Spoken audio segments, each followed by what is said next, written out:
We just wrapped up the evolution of e-recruitment, and with us right now we've got Brian Church from LinkedIn.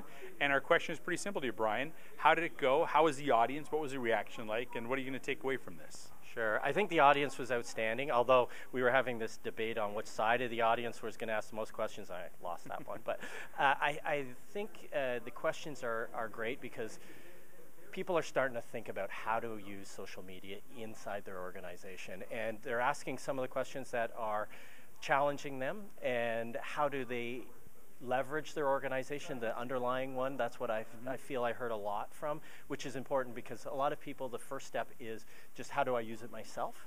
And now we're starting to see people, how do we use it as an organization? So that's a great step in the evolution that needs to happen in Canada, and something that's already occurring here. So very excited about that.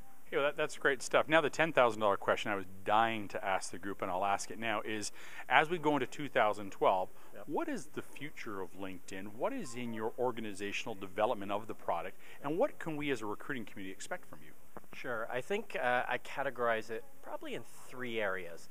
One, I talked about this terminology called big data, and we're doing a lot with the data sets that we have and providing it out to everybody on cutting information about industries. So how are people benchmarked in that industry, by role, by different types of things, to empower organizations to use that information to make themselves more successful. So partner with them to see how we can help them in a consultative way to be more successful in their recruitment process.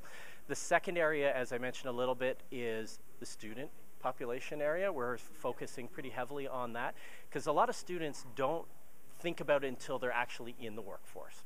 So once they're in the workforce, then they go, oh, darn, I should have done this before. So spending a lot of time educating them on how to do this, and with the career counseling organizations across the country, how do they empower it as well? And the last one is something that we recently released, is a product called Talent Pipeline. And if you think about our mandate is to try and make people more productive and successful professionals.